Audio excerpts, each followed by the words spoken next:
warahmatullahi wabarakatuh. Nama saya Dimas Setowardana.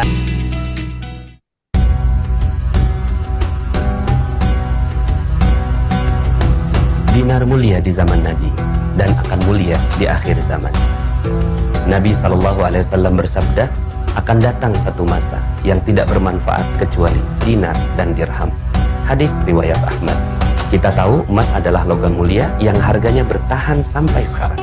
Tidak terkena inflasi, tidak kadaluarsa, dan tidak bisa dipalsukan. Sementara dinar adalah koin emas yang memiliki identitas tersendiri. Beratnya adalah 4,25 gram dan diisi dengan doa dan simbol-simbol tertentu yang menambah kemuliaan dari dinar itu sendiri.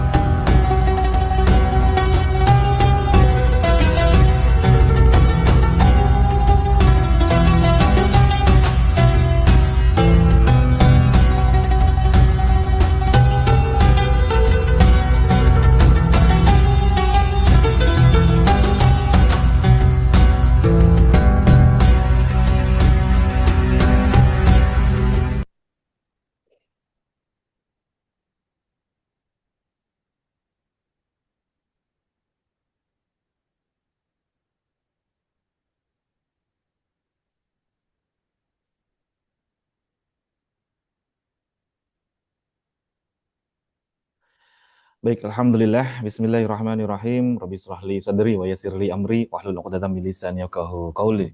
Wahaikum tahiyatul Islam. Assalamualaikum warahmatullahi wabarakatuh.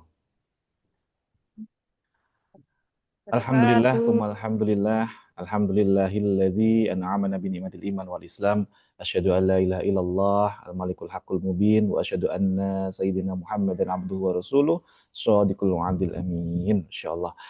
Alhamdulillah, apa kabarnya sahabat-sahabat fillah, sahabat-sahabat surga yang disayang Allah Subhanahu wa taala pada malam hari ini ya, Masya Allah. Alhamdulillah, selamat bergabung, selamat hadir di seminar online ya, panen emas secara Zoom.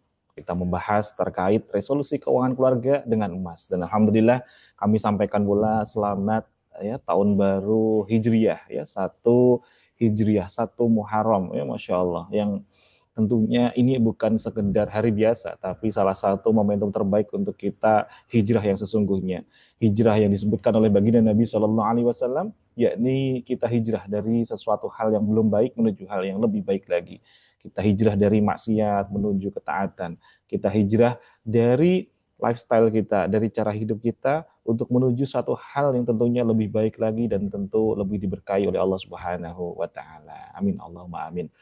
Alhamdulillah Bapak Ibu yang disayang Allah Subhanahu wa taala, saya doakan semoga sahabat filah semuanya senantiasa dikaruniai oleh Allah Subhanahu wa taala keberkahan, dilimpahkan dengan berbagai kemudahan, dipanjangkan umurnya, dijadikan keluarganya semakin harmonis, anak-anaknya semakin solih solihah, dilancarkan, dimudahkan segala sesuatunya termasuk aktivitasnya, ikhtiarnya, menjemput rezekinya yang halal dan thayyiban, dan juga senantiasa dilapangkan hati kita yang insya Allah berbanding lurus pula dengan kelapangan rezeki kita. Amin amin ya rabbal alamin. Nah, dari mana saja sahabat filah yang sudah hadir pada malam hari ini ya, yang hadir secara online ini dari ya berbagai ya wilayah, yang saya doakan semoga hadirnya kita pada malam hari ini termasuk salah satu langkah yang diberkahi oleh Allah yang menjadikan diri kita semakin dilancarkan, dilapangkan segala hajat-hajat kita. Amin ya mujibas sailin. Nah, dari mana saja yang sudah hadir boleh ketikkan di kolom chatnya ya sahabat-sahabat filah, dan mungkin nanti di tengah perjalanan ketika ada yang ingin bertanya boleh langsung ketikkan di kolom komentarnya.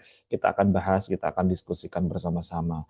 Ini ada yang sudah hadir nih, ada Bunda Riponiati dari Klaten, Bunda Suci dari Wonogiri ya, Masya Allah. Ini ada Bapak Harum ya dari Ambarawa ya, selamat datang. Ada Bunda Nur Jamilah, ada ya beberapa masih belum diganti nama ininya ya, nama rename dari akunnya masing-masing. Ada Bunda Yulia, ada Bunda Siti Istiqomah ya, dan sahabat-sahabat filah lainnya yang tentunya ya Masya Allah luar biasa sekali pada malam hari ini ya. Izin Bapak Ibu kita mulai kelas kita pada malam hari ini. Semoga Allah senantiasa hadirkan keberkahan, Allah hadirkan kelancaran, Allah senantiasa ya hadirkan hudannya, petunjuknya kepada kita semuanya untuk kita semakin ya mudah mengamalkan, menyerap ilmu yang akan kita pelajari pada malam hari ini. Bagaimana sih caranya kita bertani emas itu ala magnet rezeki? Bagaimana caranya nanti kita ya solusi cepat sekali untuk bisa lunas amanah-amanah kita, hutang-hutang kita. Dan bagaimana sih pasif income itu dengan dinar KR, dengan dinar Khairul Razikin? Nah, ini akan kita bedah bersama-sama. Ya, Masya Allah. Allah ya Karim, ya Masya Allah. Nah, sahabat-sahabat filah, sahabat surga yang disayang Allah Subhanahu Wa Taala, sebelum masuk ke inti materi, mohon izin ya untuk memperkenalkan diri kembali. Mungkin ada yang baru hadir, baru pertama kali ini atau menyimak video dari live ini. Izin untuk memperkenalkan diri. Nama saya Muhammad Sofi Al Khairuddai, ya selaku wakil resmi dari PT Dinar Khairul Razikin. Kami juga diamanahi oleh Ustaz Nasrullah sebagai trainer dari Magnet Rezeki. Kami juga diamanahi menjadi mudir, menjadi pimpinan pondok pesantren di PPTQ Hamilul Quran yang ada di Klaten, Jawa Tengah. Dan tentunya spesial pada malam hari ini, ya bukan tentang saya, tapi tentang Bapak Ibu yang siap semakin dilimpahkan berbagai kemudahan, berbagai kelancaran, segala ya aktivitasnya, segala hal yang sedang saat ini dihadapi, ya Masya Allah. Semoga senantiasa dihadirkan solusi jalan keluar dari Allah Subhanahu wa Ta'ala. Baik, kita awali dulu dengan membaca umul kitab, membaca basmalah bersama-sama. Bismillahirrahmanirrahim. Insyaallah. Nah, sambil berjalan ya sahabat-sahabat filah, sahabat surga yang disayang Allah. Oh, ini yang Infinix ini Bunda Fitri dari Klaten ya, Masya Allah. Selamat bergabung juga Mas Fajar Kurniawan Hidayat ya dari Kediri ya. Waalaikumsalam warahmatullahi wabarakatuh. Masya Allah. Nah, sahabat-sahabat filah, sahabat surga yang disayang Allah Subhanahu wa Ta'ala ya. Boleh nggak sih sebenarnya kita itu minta dihadiahkan, dilimpahkan oleh Allah dengan kekayaan? Ya, boleh nggak nih kira-kira? Boleh ketika di kolom chatnya dong teman-teman semuanya ya. Boleh nggak sih kita itu minta kaya? Ya, kaya itu boleh nggak sih gitu? Di satu sisi kita tentu ya banyak sekali menjumpai ya banyak sekali guru-guru kita ada juga yang menyebutkan ya kalau kita itu di masjid ya jangan membahas tentang dunia dunia begitu ya, tapi di sisi lain sejatinya boleh nggak sih meminta kaya itu? Nah ini kita bedah ini lebih mendalam ya, Masya Allah. Ini ada Mas Wajar nih, boleh gitu ya, ya Masya Allah keren sekali, betul sekali. Dalam hadis riwayat Imam Muslim, baginda Nabi Shallallahu Alaihi Wasallam, beliau ya juga berdoa, beliau berdoa Allahumma inni as'alukal huda wa tuqa wal afafa wal ghina. Ya Allah, sungguh aku mohon kepadamu hudan, mohon untuk petunjuk. Ya wa tuqa, kita minta ketakwaan, wal afafa, kesucian dari hal-hal yang tidak halal, dibersihkan dari sesuatu hal yang tidak positif. Wal ghina, ya Allah, dan berikanlah kepadaku kekayaan, kecukupan, ya Masya Allah, termasuk ya qanaah, termasuk kaya akan hati.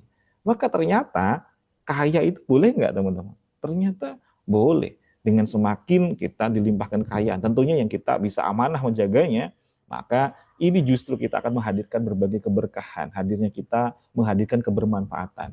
Bukankah baginda Nabi Shallallahu Alaihi Wasallam juga menegaskan siapakah orang-orang yang terbaik itu? Orang yang paling baik itu siapa? Orang-orang yang ya Masya Allah hadirnya itu benar-benar memberikan manfaat untuk orang-orang di sekitarnya.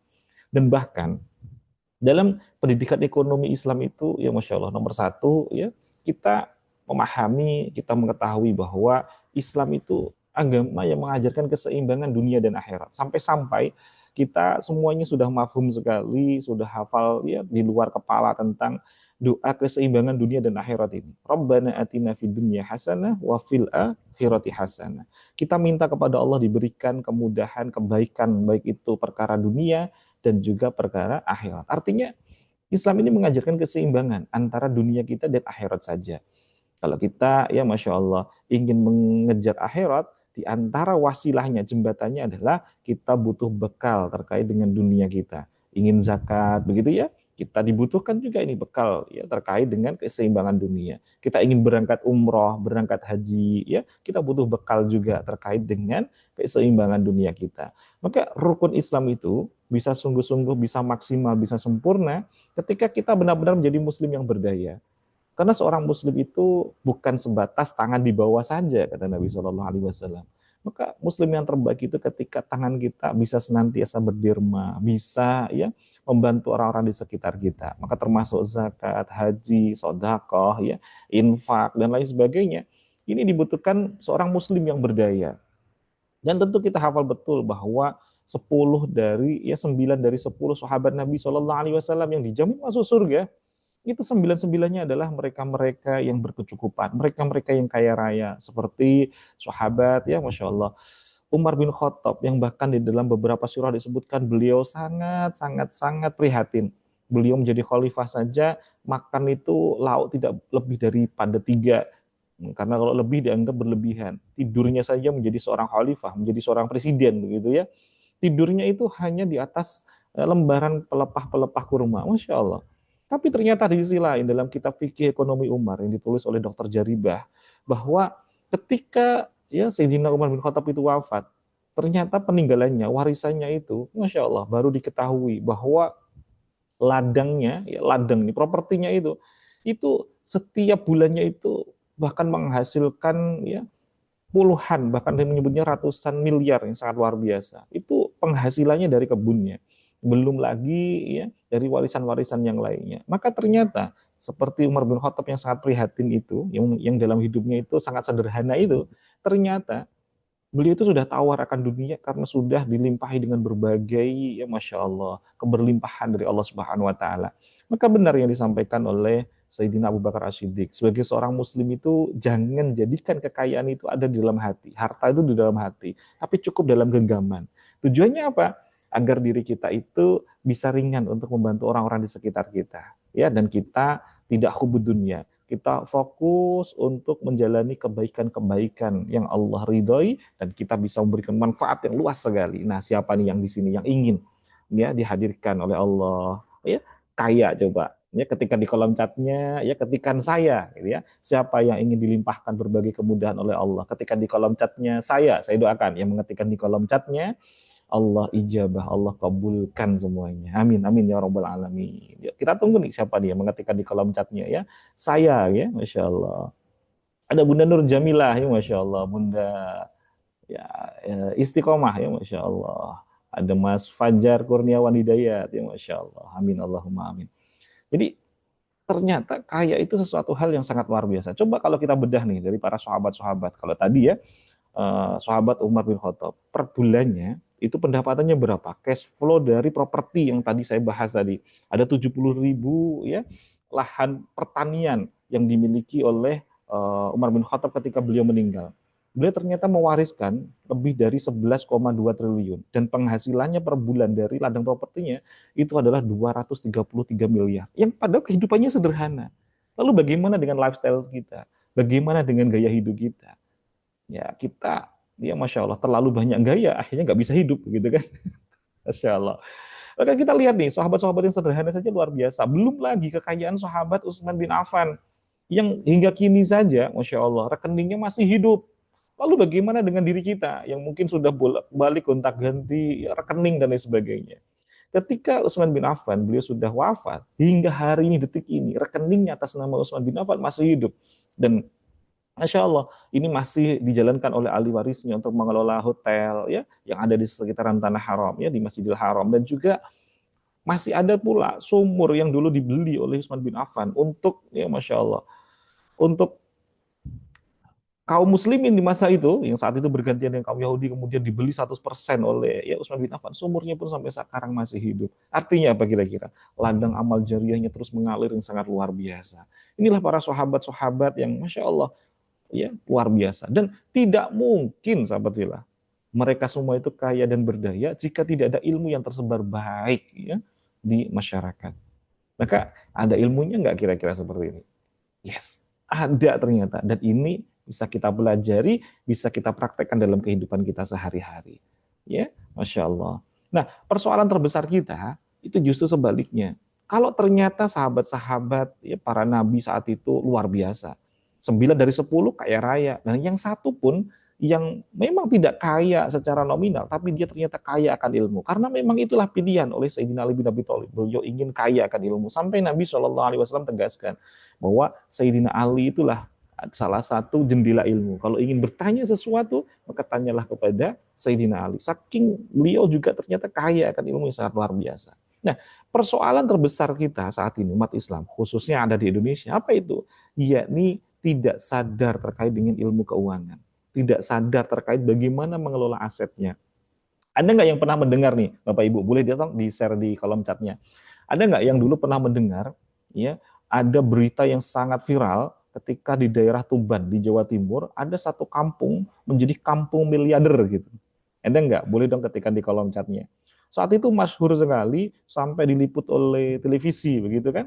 Ketika satu kampung itu daerah persawahannya itu dibeli oleh Pertamina, dibeli untung begitu.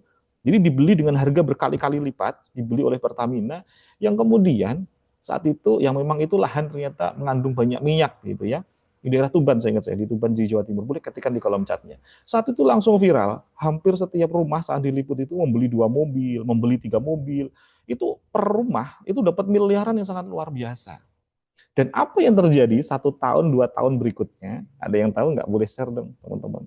Ya, saya cek di kolom chatnya nih. Ya Masya Allah. Ada nggak yang ingat nih kisah di Tuban nih, kampung miliarder? Ternyata 1 tahun, 2 tahun berikutnya, mereka ya karena tidak bisa mengelola keuangannya, mereka menjadi turun drastis. Semua mobil-mobil itu ya terjual habis, sementara persawahan yang dulunya bisa menghasilkan ya per bulannya itu puluhan juta, itu sudah tidak ada di tangan lagi. Jadi ternyata orang-orang tidak sadar keuangan ini ketika dikasih harta uang yang miliaran sekaligus langsung kontan seketika, akhirnya ujung-ujungnya karena tidak bisa mengelolanya akan turun lagi derajatnya. Boleh teman-teman semuanya ya searching tuh bagaimana kampung yang miliarder di Tuban yang dampaknya luar biasa akhirnya kembali jatuh yang hanya karena faktor tidak bisa mengelola dengan sebaik-baiknya. Ini kan persoalan terbesar kita juga saat ini, ya, Masya Allah. Nanti boleh ya, teman-teman boleh searching juga, ya. Itu saya nggak ingat ya tahun berapa ya. Tapi saya pernah itu juga menyampaikan itu dalam kelas terkait dengan fenomena kampung miliarder yang ada di Tuban di Jawa Timur. Ya, Masya Allah. Baik, kita lanjutkan nih teman-teman semuanya. Nah, mari kita belajar dari kisah ya si Fulana. Sebutlah ini adalah kisah si Mawar begitu ya. Ini real kisahnya. Yang ini kemarin juga konsultasi ya dengan tim kita yang ada di pusat. Sebutlah saja namanya Bu Mawar ya, Masya Allah. Fulana ini Bu Mawar. Bu Mawar ini beliau bekerja di perusahaan tambang minyak. Ya, dia bekerja sudah 11 tahun. Nah, di tambang minyak ini jabatannya dia luar biasa, Bapak Ibu, ya teman-teman semuanya. Salary-nya dia di dalam list payroll-nya dia yaitu gajinya 28 juta per bulan.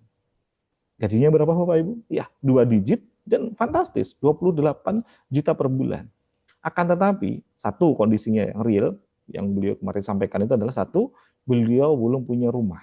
Karena rumahnya selama ini baru apartemen, baru nyewa, dan lain sebagainya. Nah, saat ini, di tabungan di rekening, itu ternyata hanya tersisa berapa? 1 juta. Dan satu-satunya aset itu hanyalah mobil yang ternyata senilai 120 juta.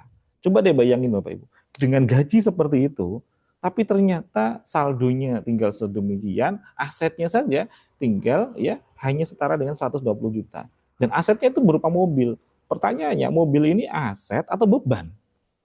Ya, aset atau beban? Jangan-jangan karena kita nggak sadar tentang mengelola finansial ini, mengelola keuangan kita nggak bisa membedakan nih mana aset, mana yang beban.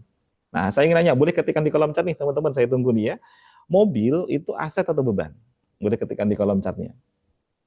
Mobil itu aset atau beban? Ya, saya tunggu nih ya teman-teman semuanya. Ada Bunda Fitri, Bunda Suci, Bunda Dwi Hartini ya dari Boyolali ya, Masya Allah. Ada Bunda Munah, ada Bapak Aris Subekti atau Bunda nih, Bunda Aris Subekti ya, ada Bunda Yulia. Coba mobil itu kira-kira nih, ya ini sambil kita belajar kan, belajar terkait dengan keuangan ini. Ya, kalau kita punya dana, kemudian kita belikan mobil, mobil itu aset atau beban? Ya, kita sharing di sini nih, ya kita belajar bareng-bareng nih, ya Masya Allah. Ini Bunda Yulia beban, pajak dan lain-lain. Bunda Yulia beban, ya Masya Allah. Bunda Munah beban, tidak beban jika menghasilkan. Yes, yes, ya bisa jadi beban, Bunda Siti Istiqomah, betul sekali. Cara membedakannya adalah aset itu ya yang benar-benar bisa mengalirkan keuntungan kepada kita. Sementara ya kalau kita bilang aset, tapi kok dia itu justru membutuhkan biaya pengeluaran dan lain sebagainya, itu ternyata bukan murni aset, itu bisa menjadi beban, ya bisa menjadi beban. Belum lagi kalau itu ternyata seperti mobil, seperti elektronik dan lain sebagainya, nanti masih ada namanya amortisasi, depresiasi, ada penurunan nilai dari setiap kita gunakan. Contoh nih, kita beli mobil baru 500 juta, saat second kita jual, langsung nilainya turun, tidak naik kan? Nah ini ternyata bukan aset yang murni. Nah ternyata si Ibu Mawar ini belum bisa membedakan mana yang namanya aset, mana yang justru menjadikan beban. Contoh nih misalkan, kita punya rumah begitu ya, punya rumah, rumahnya dua, kita beli rumah lagi yang kedua ini. Ternyata rumah ini ya tidak menghasilkan karena tidak dikontrakan, tidak laku-laku dan lain sebagainya. Justru ya kita bayar listrik, kemudian kita masih butuh lagi untuk apa? Pajak PBB, belum lagi biaya perawatan, ya kan? Kalau ada yang bocor, kalau ada yang lain-lain gitu, maka ini disebut dengan yang namanya beban, bukan aset. Ya. Beda halnya kalau ini disewa dengan nilai yang fantastis, kemudian menghasilkan keuntungan kepada kita. Nah, itu baru masuk yang namanya adalah aset. Jadi, Masya Allah, ini yang penting sekali untuk kita pelajari bersama-sama. Beda ternyata antara aset dan beban. Dan apa dampaknya nih kepada Bu Simawar ini? Ternyata bisa menjadi pembelajaran untuk kita semuanya. Banyaknya kantong yang masuk sekalipun, ternyata belum tentu menjamin ya kesuksesan kita, keberkahan rezeki yang kita ya miliki. Nah, padahal tabungannya seharusnya kalau dia bekerja selama 11 tahun, ya, berarti ada berapa bulan tuh? 132 bulan. Kalau dia bisa benar-benar mengelola pendapatannya dari yang 28 juta, yang 8 juta itu untuk biaya kehidupan. Kira-kira cukup nggak? 8 juta per bulan itu kira-kira cukup nggak teman-teman? Kira-kira nih, coba nih, boleh ketika di kolom chat. Kalau 28 juta, diambil saja per bulannya 8 juta untuk biaya hidup, ya, 20 jutanya itu ditabung. Nah, kira-kira 8 juta cukup nggak untuk biaya hidup? Ya, cukup nggak kira-kira teman-teman? Ya ternyata yang ya membedakan cukup tidak cukup itu hanyalah lifestyle kita, gaya hidup kita. Kalau tadi bisa beliau keep ya saving 20 jutanya untuk tabungan, itu 11 tahun harusnya dia di saldonya itu ada tabungan senilai 3 miliar loh Bapak Ibu. Tapi hanya karena menuruti ya nafsu, menuruti lifestyle gaya hidup, ujung-ujungnya ya Masya Allah tidak sadar tentang keuangan, yang ada di rekeningnya hanya tersisa seperti ini, dan ada pun asetnya masih ya seperti, dan itu pun masih punya amanah gitu ya, karena setiap kali dapat ya di tanggal turunnya salary itu yang terjadi adalah fokus sudah diplotin, ini untuk cicilan A, ini untuk cicilan B, ini untuk melunasi si apa kepada si A, untuk si C, sudah diploting semuanya sampai mendekati ya akhir bulan itu sudah nothing, sudah tidak ada lagi nilainya. Maka Bismillah, yuk kita belajar tentang sadar ilmu keuangan. Bayangin Bapak Ibu, yang gajinya sebegitu besar saja, ternyata tidak mampu mengelola keuangannya, apalagi yang gajinya di bawahnya. Nah, ada nggak yang hadir di sini ya gajinya di atasnya tadi ya? Ya per bulannya di atas 28 juta, ada nggak kira-kira yang hadir nih? Ya. Nah, apalagi kita yang ada di bawahnya, tentu untuk mengelolanya harus punya ilmu yang lebih lagi, teman-teman, agar kita bisa selamat. Nah, ada strategi jitu agar kita itu bisa bebas amanah, Bapak Ibu, bebas hutang. Ada nggak yang mau nih? Kita ya dibebaskan dari hutang, dibebaskan dari amanah, dibebaskan dari cicilan kita. Boleh yuk? Angkat tangannya, katakan saya. Ya ketika di kolom chat, ketika di kolom chatnya katakan saya, gitu ya, Masya Allah. Ini kita akan berbagi nih pelan-pelan ya dengan ilmu emas ini ya, Masya Allah. Biar kita lebih mantap lagi nih ya, Masya Allah. Ini Bunda Fitri mau ya, Masya Allah. Bunda Rima Aris Subekti ya, saya ya, Masya Allah. Nah, ini nih teman-teman. Strategi jitu bebas amanah. Bagaimana caranya? Ya, Masya Allah. Kabar baiknya dengan emas itu bisa. Ya. Kabar baiknya apa? Dengan emas bisa kita terbebas dari amanah. Kita bisa melunasi amanah-amanah kita. Jadi dengan cara apa?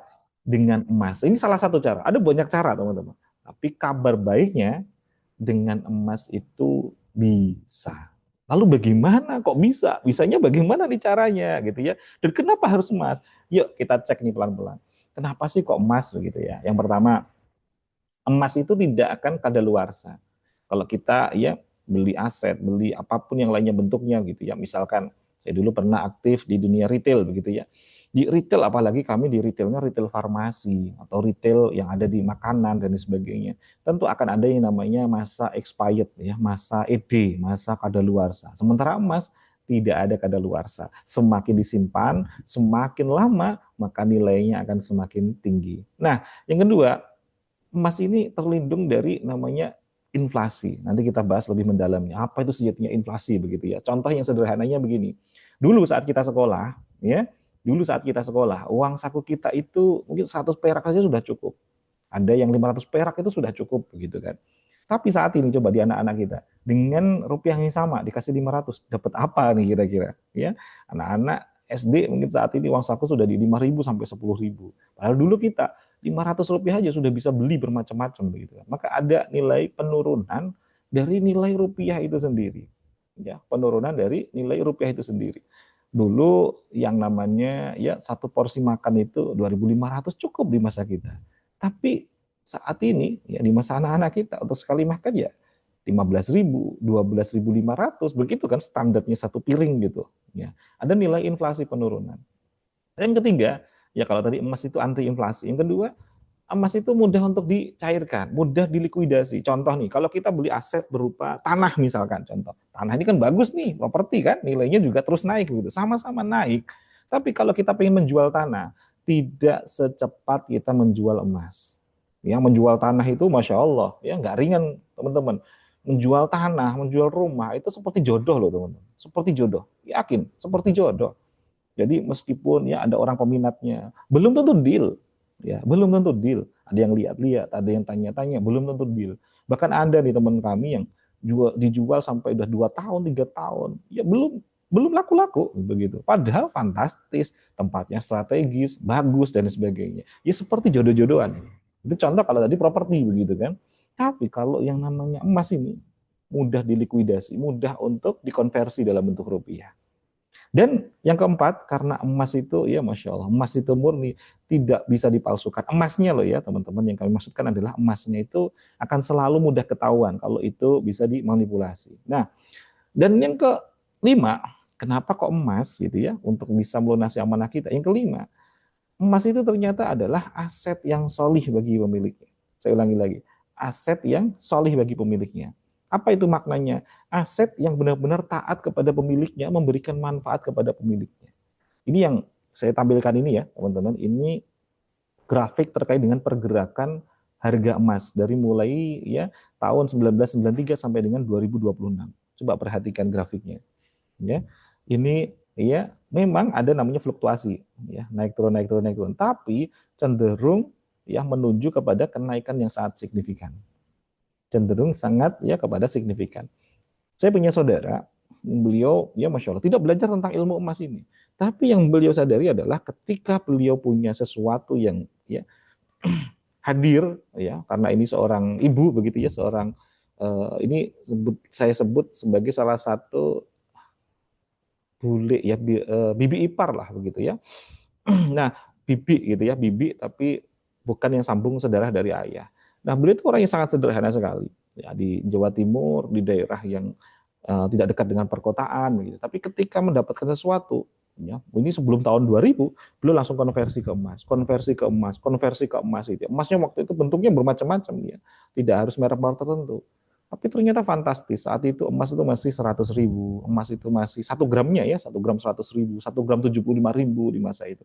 Dan sekarang coba 1 gram emas itu berapa? Emas murni 24 karat, ya 1 gramnya berapa? Sudah tembus 2,9 juta, 2,8 juta, ya bahkan sampai tembus 3 juta saat ini, 1 gram emasnya. Ya, fantastis kenaikan yang sangat signifikan, yang sangat luar biasa.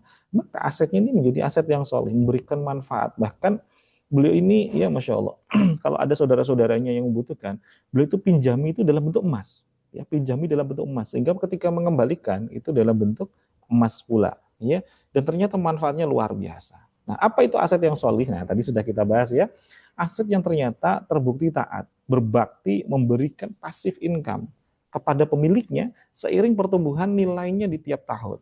dan bahkan tanpa risiko apapun. Nah, inilah emas dinar. Inilah apa Bapak Ibu? Emas dinar. Nah, nanti kita bedah bagaimana emas dinar ini pun juga bisa ya membebaskan kita dari amanah kita, bisa melunaskan utang piutang kita, ya, insya Allah. Nah, bagaimana caranya lunas amanah, lunas utang itu dengan emas, ya, keren nih. Caranya adalah diingat-ingat nih, dengan cara tajudin, ya. Dengan cara apa teman-teman? Ketika di kolom chatnya yuk. Dengan cara tajudin, ketika di kolom chatnya, ya. Dengan cara tajudin. Nah, ini kita bedah nih pelan-pelan, ya, masya Allah. Alhamdulillah, terima kasih nih, ya teman-teman semuanya nih, termasuk ya ada Fanbril, ya masya Allah. Ini Tajudin, ya Bunda Munah Tajudin, yes, udah Dwi Hartini, Bunda Siti, ya Istiqomah. Ya inilah ya tips dengan ilmu emas kita bisa lunas utang dengan cara tajudin. Apa itu tajudin? Ya ini 3 langkah sederhana yang menjadikan diri kita semakin dipercepat untuk lunas amanah-amanah kita. Apa itu tajudin? Yang pertama, tanya itu adalah ya, tanya ini adalah taubatan nasuha, ya, taubatan nasuha. Taubatan nasuha ini bukan sekedar kita di atas sajadah saja, tapi taubat dari lifestyle kita, Bapak Ibu. Taubat dari gaya hidup kita sebelumnya, yang mungkin kita belum sadar cara mengelola keuangan kita, menjadi lebih sadar lagi dengan cara yang lebih baik lagi. Ya tidak asal kita keluarkan ke sana ke sini yang tidak bermanfaat, tapi kita memilih hal-hal yang bermanfaat saja, dan kemudian kita alokasikan semuanya itu, ya masya Allah, ke hal-hal yang positif. Jadi yang pertama taubat nasuha, taubat dari yang sebelumnya kita belum melek terkait dengan ya ada ilmu cerdas lewat emas begitu kan. Nah, ini kita juga taubat nih. Apalagi nih ya kita kalau di tahun baru Masehi kan resolusi begitu kan ya tahun 2026. Lah, lalu bagaimana nih saat ini tahun baru Islam nih? Ya, kita sudah punya resolusi tentang keuangan keluarga atau belum? Nah, ini penting sekali kita taubat nih dari ini. Yang kedua adalah jual aset kita. Apa nih yang saat ini ada di sekitar kita, ya di rumah kita, ya yang ada dalam genggaman kita, yang itu bisa kita liquid, bisa kita likuidasi, bisa kita jual, bisa kita konversikan terlebih dahulu ke dalam bentuk rupiah. Contoh apa ya yang bisa kita jual ini, yang ada di rumah kita, yang berlebihan. Misalkan nih kita punya sepatu ternyata 4 begitu ya, ya maka yang 2, yang 3 kita bisa jual. Ya, kita bisa jual. Kita misalkan punya panci di rumah ada 6 gitu ya, yang 5 bisa nih kita jual. Atau ada sesuatu di rumah yang 6 bulan itu dead stock, yang selama 6 bulan tidak terpakai gitu, tidak kita gunakan dengan sungguh-sungguh, itu namanya bagian dari berlebihan. Nah, ini yang kita jual. Setelah kita jual, diapakan nih aset-aset ini yang ada di rumah ini? Untuk kita dinarkan. Jadi tajudin itu taubatan nasuha, junya itu jual dulu apa saja yang ada di sekitar kita, kemudian dinnya adalah dinarkan hasilnya. Nah, kenapa ini kok didinarkan hasilnya? Karena nanti kita bahas ini ternyata banyak sekali riset, bukti-bukti, bahkan dari jamaah-jamaah kita, dari anggota-anggota kita, yang Masya Allah, ketika dikonversikan ke dinar, itu semakin cepat perlunasannya dibandingkan dengan cara kita menabung, cara kita mencicil, dan lain sebagainya. Ambillah contoh, ya ini kisah nyata ya teman-teman. Saya sebutkan juga nggak apa-apa, beliau sudah berkenan untuk disampaikan ya. Saya sebut ada salah satu SBMR kami ya dari Solo, dari Gentan ya, rumahnya daerah Gentan Sukoharjo. Namanya adalah Pak Didi ya. Beliau Pak Didi Junaidi. Beliau saat itu punya amanah ribawi di Bank BSI itu yang Masya Allah fantastis. Nilainya ya 3 digit lah teman-teman. Ya, nilainya adalah 3 digit. Nah, ketika beliau dapatkan ilmu ini, tips tajudin, lunas amanah. Nah, beliau langsung LOP nih teman-teman. Yang punya ilmu money rezeki pasti tahu nih apa itu LOP ya. Ketika di kolom chat apa itu LOP? Ya, dengan jurus LOP ini ya, jurus LOP, boleh ketikkan apa ini LOP. Beliau, ya Allah, saya pengen nih ya punya 20 dinar. Ya, punyanya berapa? 20 dinar untuk mempercepat dirinya itu lunas amanah. Sementara posisinya dia itu punya amanah 3 digit.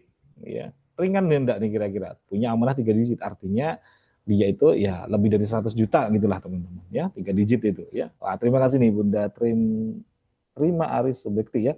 Yes, LOP itu law of projection, betul. Maka beliau datang ke rumah ya. Beliau datang ke rumah, di teras kita ngobrol, ya beliau datang itu naik Vespa begitu. Datang ngobrol, kemudian, baik Pak, kalau begitu saya siap-siap setiap kali ada nanti pendapatan saya keep dulu ya untuk karena tadi ya ada salah satu amanah yang sangat besar tadi, biar percepatan saya konversi dulu dalam bentuk emas begitu. Ini kalau enggak tahun 2023 atau tahun 2024, saya kurang kurang ingat waktunya, tapi saya ingat betul beliau datang ke rumah dan saat itu hujan-hujan gitu ya. Saya masih ingat betul. Nah, kemudian beliau benar-benar mulai alihkan ya bagaimana strateginya dia untuk tadi taubatan nasuha, dia menjual aset mana yang bisa dicairkan, dia dikonversikan kepada dinar, pendapatannya dia pun langsung dikonversikan kepada dinar ya, kecuali untuk yang kebutuhan makan ya teman-teman. Nah, kemudian kurang dari 7 bulan atau 8 bulan, beliau sempat testimoni juga, ya pernah saya share juga di grup Emaskan Impianmu, pernah saya share juga di grup internal kami para pejuang syiar sunnah dinar ya, para SBMR, para agen-agen dinar khairul rezekin. Nah beliau juga termasuk agen di dalamnya. Beliau testimoni kurang dari 8 bulan, artinya 6 atau sampai 8 bulanan, beliau datang, ya Masya Allah, beliau ingin buyback, ya, beliau ingin buyback dinar tabungannya itu. Dan setelah itu di buyback, ternyata nilainya fantastis. Karena di tahun 2024 itu ya, 2023, 2024 ke 2025 itu kenaikan emas itu sangat signifikan. Bahkan di tahun itu ya terjadi lebih dari 60% lebih kenaikan itu. Nanti kita bahas juga datanya ya. Lebih fantastis nilainya. Dan ternyata nggak sampai 1 tahun, nggak sampai 9 bulan dengan keberkahan diantaranya di dalam dinar ini yang ada doanya warzuqna wa anta khairur razikin ya, Quran surah Al-Maidah 114. Ya Allah, engkaulah sebaik-baik pemberi, ya Allah berikanlah kami rezeki karena sesungguhnya engkaulah sebaik-baik pemberi rezeki. Nah, sini ada doa yang sangat luar biasa, ada keberkahan di dalamnya. Apa yang terjadi? Beliau lunas 100%. Ya, beliau lunas dari BS-nya. Bapak Didi Junaidi, rumahnya itu di daerah Gentan ya, di daerah Gentan Sukoharjo. Kalau Bapak Ibu tahu luas Sukoharjo yang wilayah Solo gitu ya, itu ke selatan sedikit, nanti ada perempatan lampu merah, itu ke kanan ya, masuk ke kanan. Bapaknya tinggalnya di daerah perumahan di daerah sana, di daerah Gentan di Sukoharjo. Ini sedikit testimoni, dan banyak sekali teman-teman kita semuanya yang dengan cara tajudin ini Allah percepat prosesnya. Itu kalau dihitung-hitung dari cara gaji, kemudian dicicilkan secara langsung, itu beliau butuh kurang lebih 8-9 tahun. Tapi ternyata dengan ilmu tajudin ini, beliau nggak sampai 9 bulan. Beliau, seingat saya antara 7 bulan atau 8 bulan. Nanti kalau ada yang ingat, kemarin kami pernah share di grup, dan di sini ada yang hadir, boleh bantu ketika di kolom chat ya, ingatkan saya. Tapi seingat saya tidak sampai 9 bulan beliau lunas dengan cara ajaib. Nah, pertanyaannya adalah kenapa harus dinar? Ya. Kenapa kok dinar sebagai salah satu solusinya tadi? Karena dinar itu terbukti teman-teman. Dinar itu anti inflasi. Kita diem saja, kita keep aja, kita saving, itu nilainya akan terus naik seperti eskalator ini. Kita diem aja, kita bergerak naik. Berbeda kalau kita save-nya, tabungnya dalam bentuk rupiah. Itu seperti eskalator yang turun. Ya, kita berharap ingin mengejar ya kesuksesan kita, impian-impian kita, lunas ya amanah cicilannya. Tapi ternyata rupiahnya itu semakin turun. Nah, apalagi di sini yang hadir kebanyakan ibu-ibu nih ya yang mengelola keuangan keluarga. Kalau ingin nilainya semakin bertumbuh, ya asetnya itu semakin solid, maka kita harus ya benar-benar memahami ini eskalator dinar versus eskalator inflasi. Kira-kira kita pilih yang mana nih teman-teman? Ya, kira-kira kita pilih yang mana nih? Mau yang nilainya terus naik, nilainya terus bertumbuh, atau justru nilainya semakin turun? Ini baru didiamkan ya, apalagi kalau kita bergerak dan berusaha akan lebih fantastis lagi. Ya, kira-kira kita pilih yang mana? Ya, berada di posisi eskalator dinar atau di eskalator inflasi? Ya. Yes, keren sekali ya, Masya Allah. Ini ada Bapak Muhammad Iqbal ya dari Sawit ya, dari Sawit Boyolali ya, Masya Allah. Selamat ya, selamat datang Bapak Iqbal. Ada Bunda Dwi Hartini ya dari Boyolali. Nah, kira-kira kita pilih yang mana nih teman-teman semuanya? Pilih yang eskalator mana? Yes, Bunda Dwi Hartini, eskalator dinar. Oke, keren sekali ya, bagus sekali. Bunda Yulia, dinar dong. Masya Allah ya, barakallah. Nah, hadis Nabi Shallallahu Alaihi Wasallam ya bahwa baginda Nabi Shallallahu Alaihi Wasallam itu bersabda, la ya'tiyanna 'alan nasi zamanun. Akan datang suatu masa pada umat manusia, la yanfa'u fihi. Ya, pada masa itu tidak akan ada yang bermanfaat lagi. Ya, di masa itu nggak ada lagi la yanfa'u yang memberikan manfaat illa dinaru wa dirham, kecuali dinar dan dirham. Ini hadis riwayat Imam Ahmad.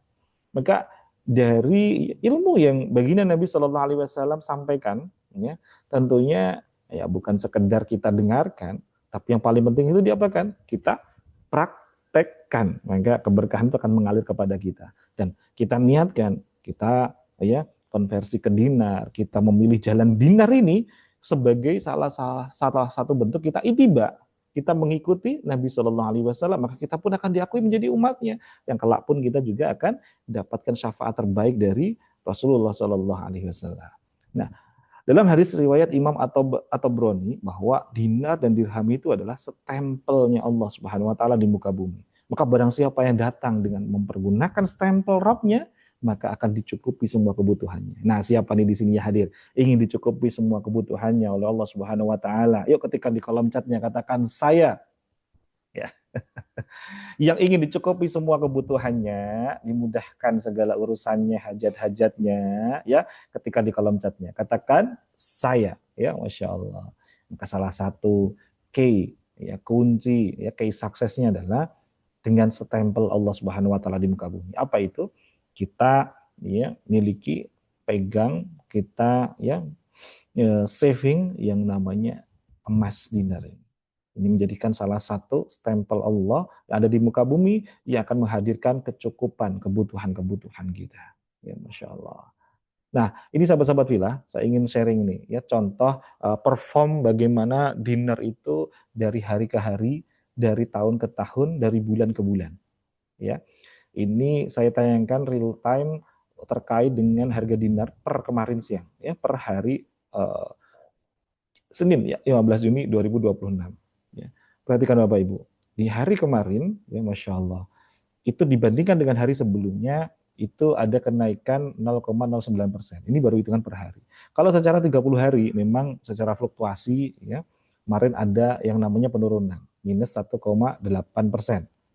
Akan tetapi, jika dibandingkan dengan 6 bulan sebelumnya, itu ternyata ada kenaikan 476.000. Ini untuk satuan yang seperempat dinar. Ada kenaikan 16%.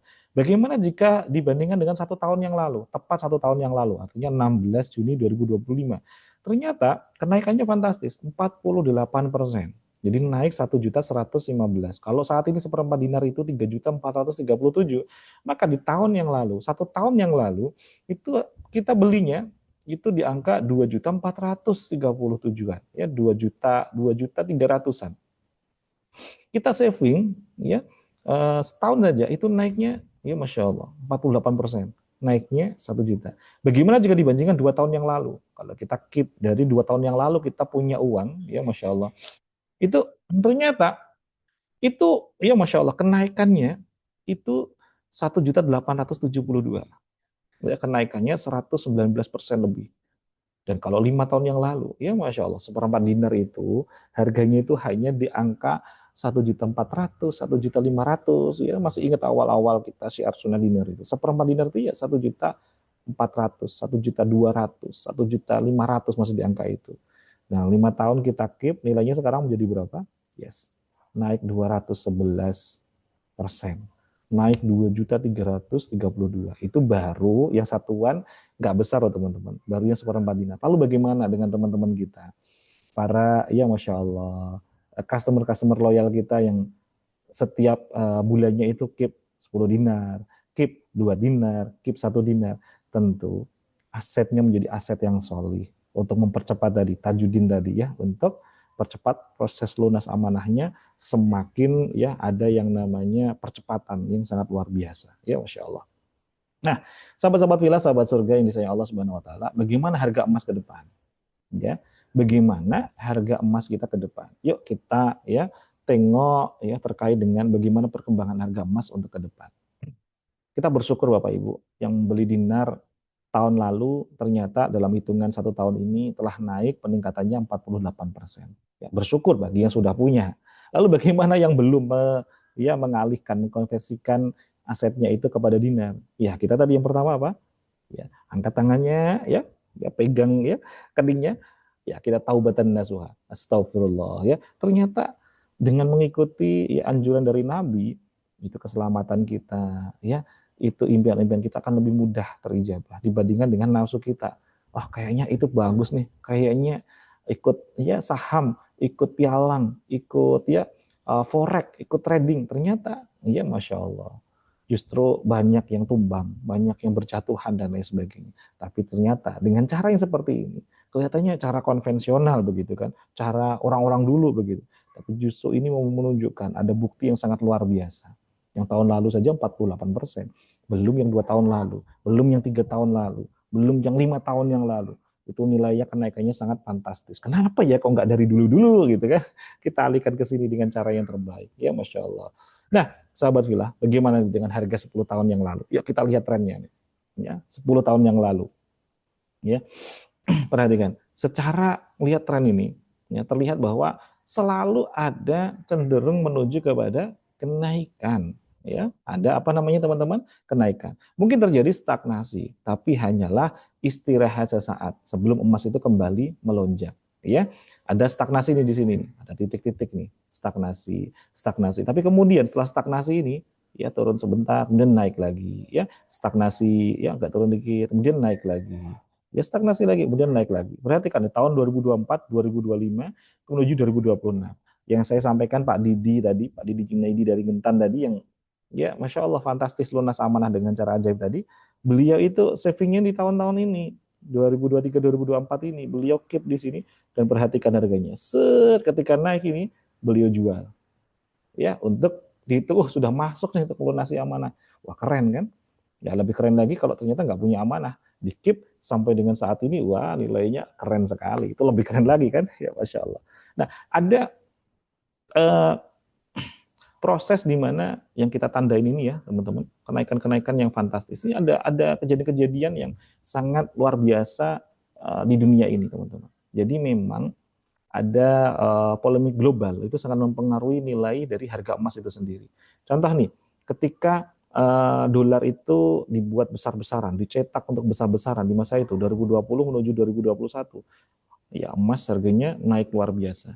Ada proses perang Ukraina, ada perang Teluk, ya Gaza semakin saat itu masif sekali di ya bombardir oleh Israel, adanya perang tarif antara Cina dengan Amerika, maka proses ada namanya BRICS ya, dedolarisasi itu fantastis teman-teman. Langsung nilainya emas itu semakin naik, semakin naik, semakin naik, ya semakin naik, semakin naik, semakin naik yang sangat luar biasa. Ini perkembangan 10 tahun ini, ya maka bagaimana nih proyeksi kita untuk tahun yang akan datang gitu.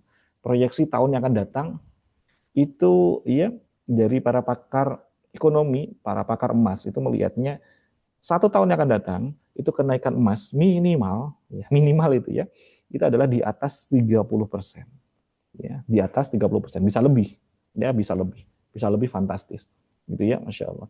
Nah, mengapa emas itu diprediksi mengalami kenaikan? Yang pertama, perang saat ini masih terjadi, ya, baik itu perang fisik, perang ekonomi, ya, dan lain sebagainya. Ya terjadi adanya ya masya Allah gejolak luar biasa baik itu di Cina, di Amerika sendiri. Amerika kelihatannya menang perang begitu ya dan lain sebagainya. Tapi di dalamnya itu ya terjadi ya masyarakatnya pun juga mengalami krisis ekonomi yang sangat luar biasa di sana. Ya banyak prediksi di tahun 2027 akan ada kekeringan, ya didolarisasi masih terus berlanjut. Banyak orang-orang yang tidak lagi menggunakan dolarnya. Nah, termasuk jual beli minyak dan lain sebagainya itu sudah mulai yang dari Iran contohnya, sudah mulai dari Rusia, Iran, dan negara-negara BRICS itu tidak lagi menggunakan dolar sebagai alat tukar untuk membeli minyak.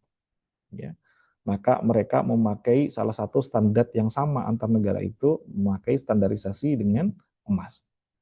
Nah, ada lagi pertentangan antara ya Presiden Amerika Trump ya dengan the Fed bunga tinggi ya versus dengan rendah dan sebagainya ini akan ya, menjadikan salah satu asbab prediksi emas itu akan signifikan lagi di tahun 2027, ya, tahun yang akan datang. Nah, sahabat-sahabat Villa, ada yang ingat nggak kisah pesan Nabi Yusuf, ya, ketika beliau itu sedang dijeruji besi, di mana raja di masa itu, ya, raja Mesir saat itu beliau bermimpi. Dalam mimpinya itu diulang beberapa kali, ya, bukan hanya sekali dua kali, mimpinya itu beberapa kali, bahwa ada mimpi 7 sapi yang kurus memakan 7 sapi yang gemuk-gemuk. Masih ingat ya? Nah, apa hikmah di dalamnya? Ini bisa kita pelajari. Karena di saat itu ketika itu benar-benar Nabi Yusuf alaihissalam dapat mukjizat bisa mentafsirkan mimpi dari sang raja, beliau dibebaskan. Beliau menjadi salah satu yang menteri keuangan lah, ya, menteri keuangannya Raja Mesir saat itu. Dan benar, setelah itu dilampaui, maka terjadi kesuksesan gemah ripah yang sangat luar biasa di negeri Mesir saat itu. Dan dalam Quran surah Yusuf ayat 47, Nabi Yusuf alaihissalam berkata, bercocok tanamlah kamu 7 tahun berturut-turut.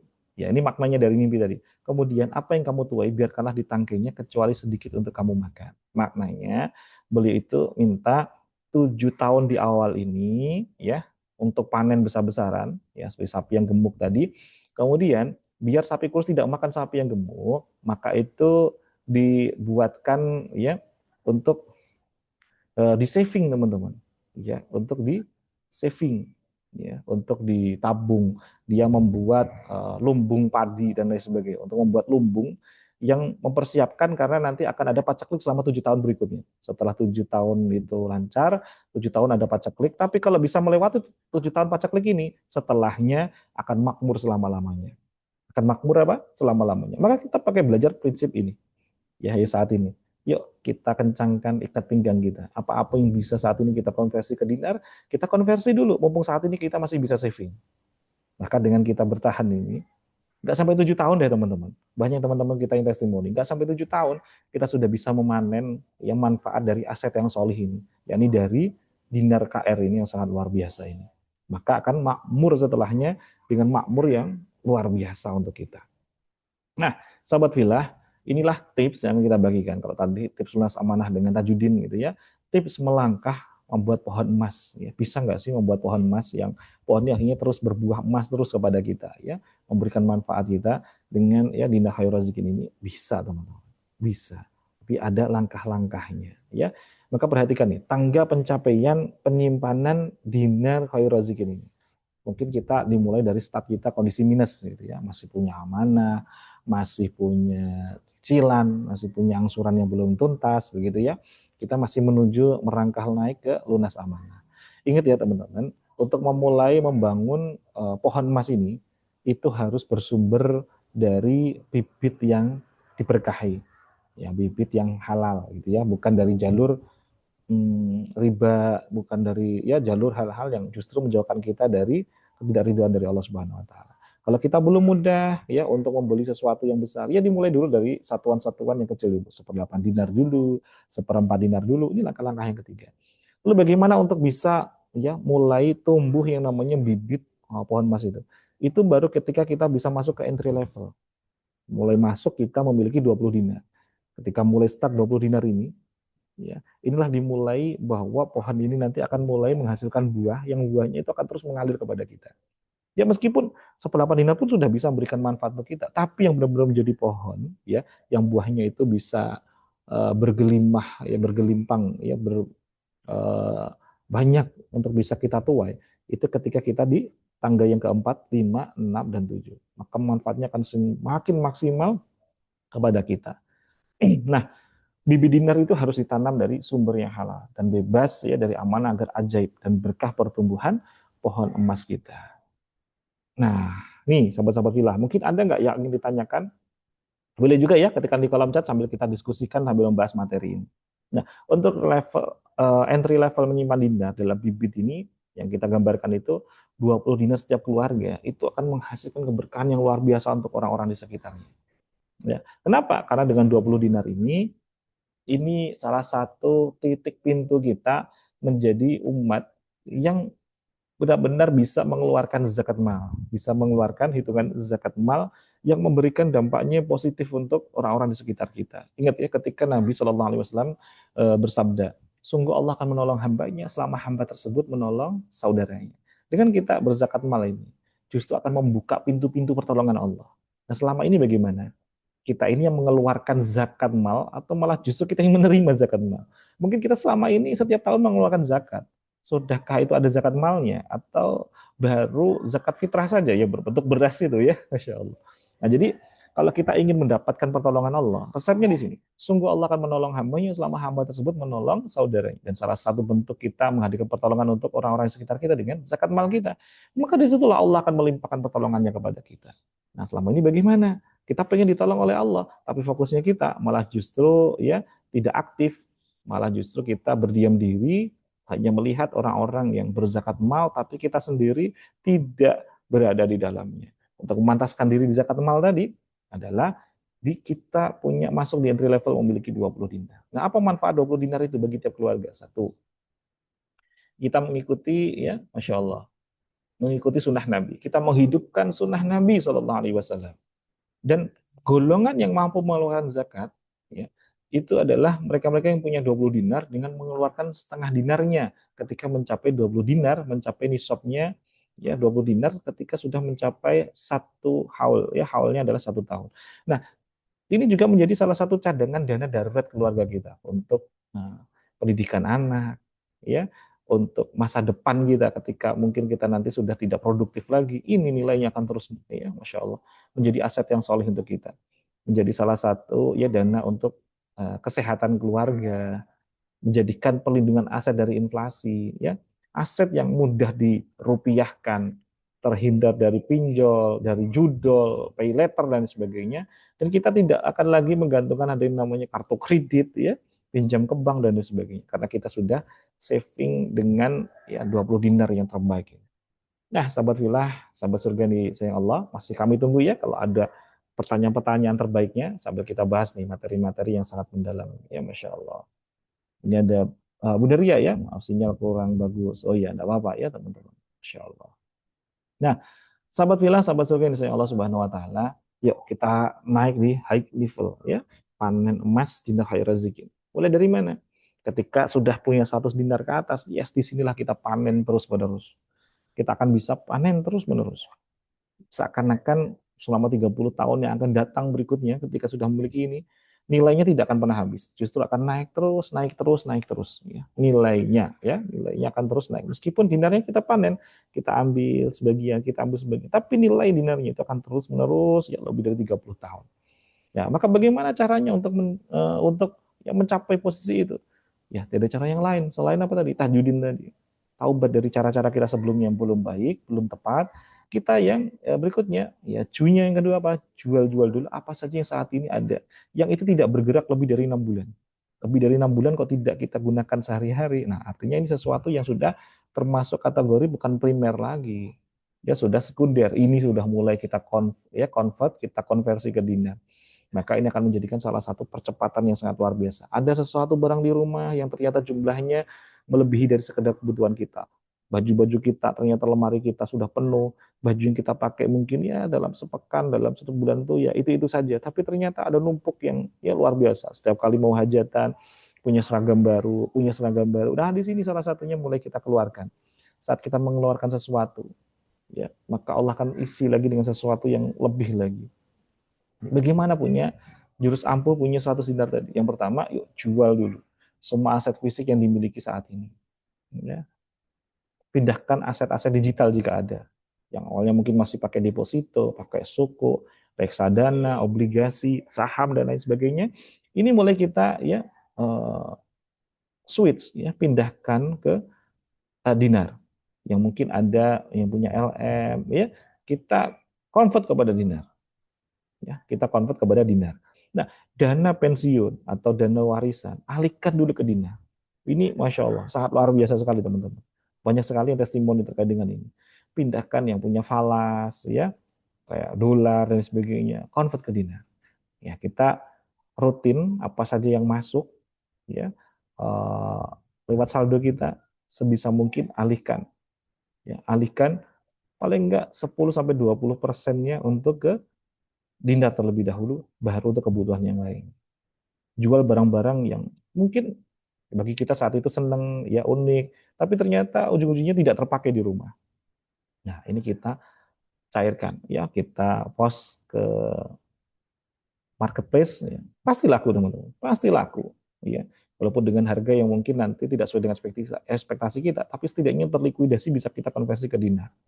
Ya kenapa saya bilang pasti laku? Contohnya, coba kalau teman-teman buka marketplace gitu ya, misalkan kayak Shopee dan lain sebagainya, ada nggak di Shopee itu yang menjual sesuatu misalkan kayak eh, apa ya, hmm, mungkin ulat begitu, coba cari, ada nggak? Ada ternyata. Menjual kecoa ada nggak? Ada. Ya, yang seperti itu saja bisa laku, apalagi ya barang-barang kita yang tentunya ada nilai dan ada manfaatnya bagi orang lain, pasti laku.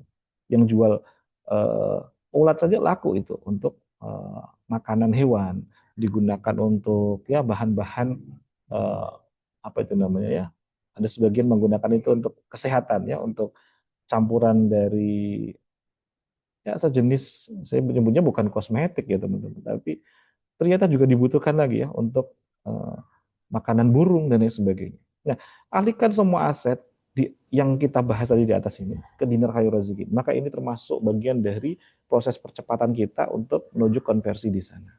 Nah, sahabat-sahabat filah, sahabat surga yang disayang Allah Subhanahu wa taala, ya, kita coba dibahas nih, case by case ya, antara dinar versus kalau kita aset yang lainnya. Ya, inilah kenapa kita penting sekali bahas nih, riset aset kita, riset your asset. Yang pertama, coba nih teman-teman ya, kita simak pelan-pelan. Ini kalau kita hitung dinar versus deposito. Kira-kira untung yang mana ya? Seandainya nilai dinarnya ini senilai, dinar KS senilai 1M versus deposito 1M. Ya, versus deposito 1M. Nah, uang deposito 1M itu, ya, kalau kita depositokan, bunga deposito di bank BUMN itu rata-rata 2 sampai 3,25%, tergantung banknya. Banknya beda-beda ya, teman-teman. Tapi ada pajaknya juga. Pajak depositonya itu 20%. Ambillah teman-teman, ini yang deposito ya. 1M itu dia mendapatkan tertinggi saja deh. Ya, bunga tertinggi dari deposito itu. Selain ini ribawi ya. Ternyata coba kalau kita hitung saja dulu. 3,25% dikali 1M, dikali 12 bulan, itu dapatnya adalah 32.500.000. Dapatnya loh ya, dapatnya dari deposito itu. Itu belum dikurangi dengan pajak. Pajak deposito tadi berapa persen? 20%. Maka dikurangi 20%-nya adalah 6.500.000. Maka bersihnya per tahun depositonya yang 1M itu hanya dapat 26 juta per tahun loh ya. Maka kalau per bulan dihitung pendapatannya berarti berapa? Hanya 2.166 per bulan. Ini deposito dari 1M, dari 1 miliar. Lalu bagaimana jika 1M tadi kita konversi ke dinar? Ya, kita konversi ke dinar. Perhatikan teman-teman, kalau kita konversi ke dinar, sama-sama dari 1M, ini kalau berdasarkan penanggalan 15 Juni 2025 ya, harga 1 dinar itu 9.197. Saat ini sudah di angka 14 juta nih teman-teman. Ya, kita coba pakai perhitungan 15 Juni 2025. 1M itu kalau dikonversi dengan dinar yang harganya 9.197, itu dapat 108 keping. 108 keping dinar. Dan harga buyback ya 15 Juni 2026 itu adalah eh, kalau ini kan dikip selama 1 tahun ya teman-teman, dikip selama 1 tahun. 15 Juni harganya 9.197, itu benar-benar kemarin 15 Juni. Dan ketika kita buyback 1 dinar itu di 15 Juni 2026, harganya ya harga buyback sudah 12,895. Ini kalau disimpan saja dalam bentuk dinar ya. Perhatikan ya, perhatikan adalah kenaikannya itu berapa. Dari 108 dinar yang awalnya tadi ini setara dengan 1M, ini kalau di buyback 1 tahun setelahnya, itu ternyata dengan harga tadi 12,895 harga buybacknya, itu nilai yang awalnya 1M itu ternyata sudah naik menjadi 1,3M, 1.392.660.000 sekian. Iya, Masya Allah. Jadi ternyata ada selisihnya. Ya, selisih kenaikannya berapa? 39%. Ya, ada nilai lebihnya 392 juta. Perhatikan tadi, kalau paket deposito 1 tahun itu naiknya hanya 3,25%. Naiknya dia hanya dapatkan keuntungannya 26 juta. Tapi ketika didinarkan, keuntungannya 392 juta. naiknya 39%. Kalau dihitung per bulan, ya dipangkas menjadi perhitungan per bulan, yang tadi deposito itu dapatnya hanya 2.166.000 per bulan, kalau didinarkan di KR dia penghasilannya 32.700 per bulan. Kira-kira untung yang mana nih? Ya, ini belum belum bahas tentang ribanya dan lain sebagainya loh ya. Antara deposito dengan konversi ke dinar sama-sama di keep 1 tahun, nilainya lebih untung yang mana? Sama-sama untung, tapi untung yang mana? Coba bantu jawab di kolom komentar. Untung yang mana teman-teman? Dan selisihnya fantastis nggak teman-teman? Yang satunya ditaruh di bank, itu naiknya hanya 2.100.000 per bulan, sementara yang didinarkan ternyata kenaikannya 32 juta per bulan. Ya, kira-kira nih untung yang mana? Ya, untung yang mana teman-teman? Yes, Bunda Fitri, Mas Fajar, ya. Ya tentu untung dinar. Ya, Masya Allah. Yang kedua, ini kalau case nih yang kedua antara dinar dengan suku. Nah, ini kemarin saya bertemu nih, ya, berjumpa nih dengan seorang fulana yang mengelola aset, yang asetnya ini 2,5 M. Ya, Masya Allah. Asetnya itu 20,5 M. Selama ini beliau itu ya aset 2,5 M itu eh, dikonversi menjadi suku, ya. Sehingga 20,5 M ini ya beliau jadikan suku per bulan dia dapatkan keuntungan 10 juta. Kalau setahun berarti berapa dikali 12? 120 juta.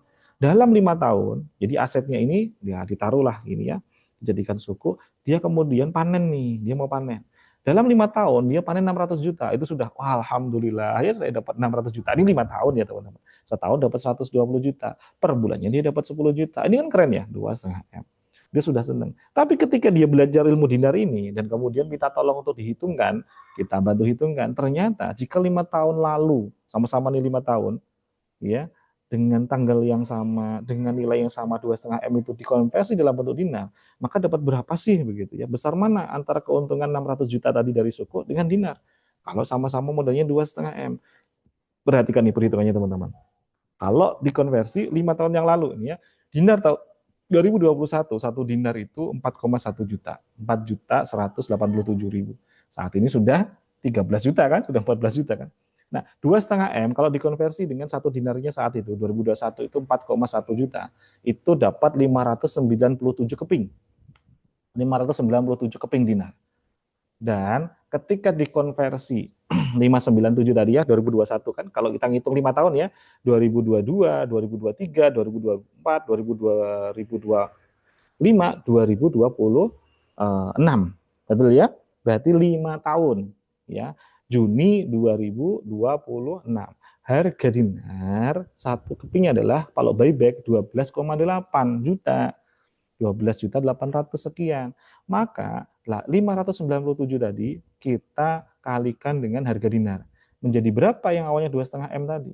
Ternyata nilainya menjadi 7,6 M. Dari 2,5 menjadi 7,6 M, teman-teman. Setelah di saving selama 5 tahun.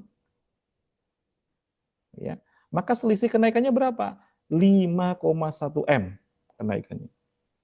Jadi awalnya 2,5 naik menjadi 7,6 M. Selisih kenaikannya berapa? 5,1 M. Maka perbandingannya bagaimana?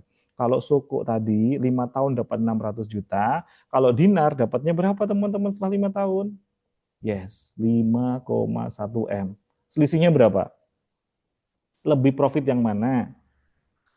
Selisihnya ternyata 4,5 M lebih ya, 4,6 M selisihnya dibandingkan dengan suku tadi. Padahal suku tadi merasa orang sudah wah saya sudah untung gitu. Ternyata kalau itu dikonversi dalam bentuk dinar itu jauh lebih untung teman-teman. Jauh lebih untung. Nah ini yang terakhir nih, case yang terakhir nih teman-teman. Dinar versus ruko. Nah ruko ini kan properti ya. Wah ruko ini pasti untung dan lain sebagainya. Nah ini salah satu case yang ya terjadi yang sangat luar biasa. Ini kisah nyata ya yang ada di Depok ya di Jawa Barat. Ruko senilai 3,6 M ya versus dinar KR senilai 3,6 M. Bagaimana nih perhitungannya? Untung yang mana? Yuk kita bedah nih pelan-pelan teman-teman. Dengan ruko yang strategis di Depok, Jawa Barat, harga 3,6 M. ini kita kesampingkan terkait dengan apa namanya cepat tidaknya itu laku disewa atau tidak dan sebagainya. Karena kalau kemarin ya atau ada case COVID gitu ya, kan ruko banyak yang ternyata tidak laku dan sebagainya. Ini anggaplah sudah pasti langsung laku di bulan pertama. Nilai sewa ruko itu teman-teman ya itu adalah 5% sampai dengan 7%. Ya. Realnya hanya 3% lah ya, 3%-an.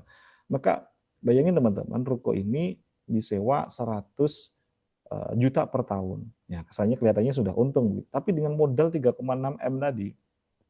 Ya, bagaimana perhitungannya? Yuk kita cek. Kalau kita dapat dinar konversi sama-sama 3,6 M tadi ke dalam dinar KR, itu kalau dikonversi tahun yang lalu, 15 Juni, ini sama-sama 1 tahun ya. Kalau tadi sewa ruko itu 3,6 M modalnya, ternyata dalam 1 tahun dia cuma dapat 3%, cuma dapat 100 juta per tahun. Sementara kalau dinar KR bagaimana? Kalau dikonversi semuanya ke dalam dinar KR 1 tahun yang lalu, tepat 15 Juni 2025, kan saat ini 16 Juni kan, itu dapat 391 keping. Dapat 391 keping. Dalam 1 tahun ini, kenaikan dinar kan ternyata 48% kan teman-teman. Iya kan? 1 tahun ini Juni 15 Juni 2025 menuju 16 Juni 2026 kenaikannya 48%. Maka yang awalnya tadi ya 31 keping dikonversi lagi menjadi rupiah, di buyback lagi di hari ini. Maka kenaikannya ternyata sangat signifikan. Yang awalnya ya Masya Allah 3,6 M dia dapat keuntungan 48%-nya. Berapa? 1,7 M. Bayangin ini teman-teman. Yang punya ruko tadi dapat keuntungannya 100 juta per tahun, tapi ketika dikonversi menjadi dinar, keuntungannya adalah 1,7 M. Yes, betul. Jadi keuntungan 1,7 M itu setara dengan eh, disewa selama 16 tahun loh teman-teman. Disewa selama 16 tahun dapatnya sekitaran itu. Ya 1,6 1,7 M. Padahal kalau dikonversi ke dalam dinar itu cukup 1 tahun saja. Ya, cukup 1 tahun saja. Maka pertanyaannya, untung yang mana teman-teman? Antara kita investasi aset kita alihkan ke ruko sama dengan ke dinar. Ya. Yang mana nih teman-teman? Ya, boleh ketikkan di kolom chatnya. Ya. Yang mana nih kira-kira teman-teman? Yes. Ternyata itu adalah di dinar. Nah, sahabat villa, sahabat surga disayang Allah Subhanahu wa taala, ya. Dinar kita itu ada berapa varian sih sebenarnya? Ya, dinar kita ada mulai dari 1/8 dinar, 1/4 dinar, setengah dinar, 1 dinar, 2 dinar, sampai dengan di 20 dinar. Dan salah satu kelebihannya dinar KR itu adalah spreadnya, selisih antara harga beli dengan harga jual kembali itu yang paling rendah di Indonesia. Ya, bahkan kalau Ustaz Nasrullah menyampaikan di dunia begitu ya. Karena sudah berani spreadnya hanya 2,7%. Apa itu spread? Selisih antara ketika kita beli dengan harga jual kembali. Karena disitulah sebenarnya titik keuntungan toko emas itu. Toko emas itu bukan dari keuntungan ketika menjual, tapi ketika di harga beli kembali, jual kembalinya para konsumen, dia bisa ada selisih keuntungan yang didapati dari toko emas itu sendiri. Jadi dinar KR-nya adalah perhiasan emas dengan spread yang paling rendah di pasaran. Padahal yang umumnya di luar berapa? Itu berkisar antara 15 sampai 40% ya, nilai turunnya. Ya, turunnya di hari yang sama. Walaupun emas nilainya terus semakin naik tadi. Oke, teman-teman semuanya, mungkin ada yang ingin ditanyakan teman-teman, ya, yang ingin kita berbagikan pada malam hari ini. Boleh, sahabat-sahabat villa, sahabat surga yang disayang Allah Subhanahu wa taala. Nah, ini sekilas ya. Mungkin ada bertanya, Pak, bagaimana sih perbedaan antara dinar KR dengan logam mulia gitu yang merek antum misalkan gitu ya. Nah, begini teman-teman, logam mulia itu kan satuannya gram. Sementara yang dinar itu satuannya itu sesuai dengan takaran yang mengikuti kaidah yang disampaikan langsung oleh Nabi Shallallahu alaihi wasallam. Satuan ukurannya adalah 4,25 gram. 1 dinar itu di seluruh dunia sama. Emas murni 4,25 gram. Nah, dinar itu kalau di undang-undang di Indonesia itu termasuk perhiasan. Sementara logam mulia itu ya berupa apa? Bahan mentah emas, bahan mentah saja. Dan dinar ini bisa dibuka, bisa dipegang. Beda dengan logam mulia antum. Yang antum itu kan nggak ada kemasan. Kalau kemasannya rusak, ya nilainya akan turun, nggak boleh dibuka. Ya, maka yang bisa dibuka ini akan semakin mudah dicek keasliannya. Kan kemarin sempat viral tuh, ada emas antum yang ternyata nggak asli, begitu kan? Nah, karena nggak bisa dibuka, kita nggak tahu. Nah, cek barcode saja. Nah, di dinar kita selain cek barcode, ini juga bisa dibuka. Bisa dicek nanti pakai alat XRV, XRF ya, bukan XRV, XRF. Jadi boleh teman-teman boleh searching seperti apa sih alat XRF itu, begitu ya. Jadi emas tinggal ditaruh, itu langsung otomatis alatnya dipencet, langsung scanning, langsung keluar nih kadar basah, kadar kering gitu ya, berapa karat gitu dan lain sebagainya, berapa timbangannya dan lain sebagainya. Nah, dinar itu ya desainnya ya mengikuti sunnah Nabi, pasti ada lafaz Allah di dalamnya, ya pasti ada kemuliaan di dalamnya. Sementara logam mulia ya biasa, sama-sama emas nilainya juga pasti tentang dia anti inflasi. Ya bayangin deh teman-teman, ada yang namanya sekolah umum dengan sekolah Islam begitu ya. Ada nilai fil yang berbeda di dalamnya, ya. Sama-sama sekolah nih, ya, tapi ada nilai yang berbeda di dalamnya. Nah, sprint dinar itu tadi 2 sampai 7%. Sementara logam mulia umumnya itu 12 sampai dengan 20, bahkan sampai ada yang 40%. Ada yang sampai 40%. Nah, keuntungan di dinar ini adalah buyback-nya itu mudah. Tidak membedakan tahun cetaknya, tahun kemasannya. Sementara yang logam mulia merek antum itu, dicek dulu di tahun kemasan berapa. Oh, kalau ternyata nih tahun kemasan 10 tahun yang lalu, nilainya akan diturunkan lagi dari harga buyback yang di press list di hari itu. Ya, ini salah satu perbedaan dinar ya, KR. Nah, silakan teman-teman mungkin ada yang ingin bertanya juga boleh ketikkan di kolom chatnya ya terkait dengan ini. Oh, ternyata ada ilmu keren nih, ada ilmu yang semakin memantapkan nih untuk diri sendiri dan juga untuk ya disampaikan kepada anggota keluarga. Khususnya nih buat para bunda-bunda solihah yang mengelola aset ya keluarganya, yang mengelola keuangan dari penghasilan dari diri sendiri maupun dari suami. Agar lebih optimal lagi, ternyata ada nih langkah strategis untuk menghidupkan sunnah untuk bisa ya Masya Allah lunas amanah, memudahkan menggapai impian. Yuk kita lanjutkan ya teman-teman. Nah, sahabat surga, sahabat filah yang disayang Allah Subhanahu wa taala. Ada nggak yang pengen nih punya impian, punya rumah idaman ya, tempatnya yang nyaman, ada kolam renangnya, ada ya Masya Allah berapa lantai dan sebagainya. Ada nggak yang ingin? Boleh ketikkan di kolom chatnya saya gitu ya. Ada nggak yang ingin berangkat ke tanah suci dengan cara ajaib? Dimudahkan prosesnya untuk menuju impian ini. Bukan hanya sendiri, tapi bersama keluarga. Boleh ketikkan di kolom chatnya, katakan saya. Ada nggak yang saat ini ingin sekali ya, punya kendaraan idaman, ya, yang sangat didaba-dabakan. Ketika di kolom chatnya, katakan saya doakan semoga Allah ijabah semuanya. Yang mungkin ada yang bisa semakin berbaginya semakin lebih lagi, bisa memberikan manfaat orang-orang di sekitarnya, ya, bisa mendirikan majelis taklim, bisa mengadakan program-program yang manfaat, ya. Ketika di kolom chatnya katakan saya. Mungkin ada yang ingin punya ya tabungan untuk pendidikan anak-anak kita semakin tenang, ya, untuk masa depannya sampai kuliah sampai selesai. Atau pula mungkin ada yang ingin healing, ya, ke berbagai negeri yang diimpikan. Nah, ketika di kolom chatnya katakan saya. Ya, kita LOP di sini. Kita law of projection. Kita pancarkan impian-impian kita di sini. Yes. Lalu bagaimana cara percepatan menuju ke sana? Kalau setelah kita ya menyimak tadi materi dari awal sampai dengan di posisi saat ini. Bagaimana cara mencapai impian proyeksi ini dengan cara yang lebih cepat? Ya, sudah mengetikkan di kolom chat ya, saya tadi ya, saya doakan. Yang mengetikkan di kolom komentar ini dengan saya semoga Allah ijabahnya. Ada Budaria Nikusma ya, Masya Allah. Dari Karanganyar ya, dan Nur Jamilah. Yes. Bagaimana caranya sekarang? Ya, ternyata, yuk kita nih bedah pelan-pelan ya teman-teman. Yang pengen haji nih contohnya. Perhatikan nih, hajat naik haji. Ongkos naik haji itu tahun 2000 itu dulu ongkos naik haji reguler itu 18 juta loh teman-teman. Itu sementara dinar, satu keping dinar tahun 2000 itu 305.000. Saat ini ya 2026 udah satu dinar udah 14 juta kan. Tahun 2025 masih ya 8 sampai 9 juta. Nah, coba nih kalau kita cek. Tahun 2000 kalau kita melihat ongkos naik haji, kita pengen nih, ya Allah saya pengen naik haji ya. Bisa lebih cepat untuk saya bisa lunas, untuk bisa berangkat, bahkan bisa pengen haji plus misalnya. Coba kalau kita hitungnya secara rupiah, setiap tahun kelihatannya ada kenaikan. Tahun 2000 18 juta, 2005 naik 26 juta, 2010 31 juta, 2015 jadi 35 juta. 2025 55 juta. Saat ini 2026 56 juta. Jadi kalau dilihat secara rupiah, oh enak, ongkos naik haji reguler itu semakin naik atau semakin turun, teman-teman? Makin naik apa semakin turun? Iya, Kak, kelihatannya semakin naik, semakin naik, semakin tidak mudah untuk terjangkau. Tapi coba bayangin, di tahun 2000 itu, kalau dikonversi ke dalam dinar, satu orang berangkat itu 61 keping. Ya, 61 keping dinar.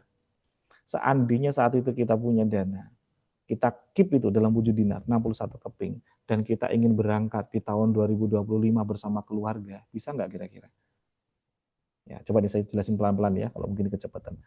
Untuk ongkos naik haji di tahun 2000 itu kalau di dalam bentuk dinar itu butuh 61 keping.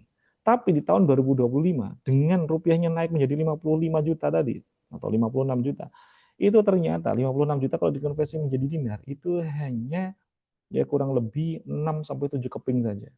Bayangin, kalau 61 keping dinar tahun 2000 itu hanya untuk satu orang, itu kita bisa keep ya, save dulu 61 jutanya kita jaga. Di tahun 2025 itu bisa memberangkatkan berapa orang? 61 keping gitu. Kalau ternyata satu orang saja cukup 7 keping. Jadi bisa memberangkatkan berapa orang? Bisa untuk memberangkatkan orang yang satu atap dengan kita, teman-teman. Bisa memberangkatkan orang satu rumah dengan kita. Berapa? Kurang lebih 8 sampai 9 orang bisa kita berangkatkan. Bisa kita lunas. Bahkan bisa nanti untuk apa? Untuk haji plus dengan cara yang lebih cepat lagi, tidak harus menunggu 30 tahun, ya 35 tahun dan lain sebagainya. Ya. Oke. Jadi kalau pakai dinar semakin murah, ongkos untuk berangkat mencapai impian kita untuk naik haji itu semakin murah atau semakin tinggi ketika di kolom chatnya. Dengan kita ya saving dinar, nabung dinar, alihkan konversi semua aset kita ke dinar. Untuk mencapai hajat kita berangkat ke tanah suci semakin murah, semakin terjangkau dari tahun ke tahun, atau semakin naik, atau semakin tinggi. Boleh ketikkan di kolom chatnya. Yes, ini Bunda Munah. Semakin murah, Bunda Fitri. Semakin murah. Yes, ini loh. Selama ini kan kita punya impian, punya hajat. Kalau kita perhitungannya pakai rupiah, rupiah, rupiah, pakai dolar, kok semakin terus tak terjangkau ya. Semakin dikejar, semakin menjauh gitu kan. Nah, kalau kita pingin, ya, semakin kita, ya pakai tangga tadi, tangga dinar tadi kan, kita akan semakin jauh dari namanya tangga inflasi. Ya. Maka yang terjadi, semakin dekat. Justru hajat-hajat kita semakin mendekat kepada kita. Ya, bukan lagi kita mengejar-ngejar hajat itu, hajatnya yang semakin mendekat kepada kita, termasuk berangkat ke tanah suci sekalipun. Keren enggak nih kira-kira? Ya, Masya Allah, terima kasih Bunda Rian ya, semakin murah, yes. Termasuk seandainya teman-teman pingin, ya ini masih perhitungan tentang tadi ya, tentang haji ini, coba nih. Kalau teman-teman ada yang pengen punya kendaraan impian misalkan, ambillah contoh, saya ambil nih, yang standar saja dulu ya, Fortuner TRD diesel. Tahun 2010, Fortuner diesel itu harga barunya itu 397 juta. 10 tahun berikutnya, tahun 2020, harga barunya itu 554 juta. Nah, kira-kira mobil pun ternyata harga barunya semakin tinggi atau semakin murah dari tahun ke tahun. Ternyata semakin naik. Ini ada kenaikan 39%. Selisihnya, deviasinya itu 157 juta kenaikannya setelah 10 tahun berikutnya. Nah, tapi coba bayangin, kalau kita pakai perhitungan dinar, ternyata justru harganya semakin murah, semakin terjangkau. Di tahun 2010, kalau 397 juta itu kita konversi ke dinar, itu mendapatkan 241 keping. 241 dinar. Dan 241 dinar itu kalau kita save, baru kita belikan di tahun 2020, Fortuner diesel yang baru, ternyata itu cukup mengeluarkan 129 saja. 129 keping saja. Jadi kalau kita keep-nya itu ke dinar, kemudian tahan nih 10 tahun, kita bisa dapat 2 Fortuner. Harga satu Fortuner di tahun 2010, kita konversi ke dinar, kemudian 10 tahun lagi kita beli nih Fortuner TRD diesel, kita dapat 2 Fortuner. Jadi 10 tahun mobil itu ternyata tidak naik. Bahkan justru turun jika kita hitung dalam bentuk emas dinar. Oke? Masuk akal teman-teman? Bisa dipraktekkan? Yes, jangan nunggu nanti. Mulai dari malam hari ini dan seterusnya, kita mulai sadar terkait dengan keuangan kita, mulai bisa panen emas dengan dinar, bisa mendekatkan hajat-hajat kita dengan, ya Masya Allah, dengan mudah, dengan cara ajaib, dengan sangat cepat. Maka pertanyaannya teman-teman, ya izin nih, ya sahabat villa, sahabat surga di Allah SWT.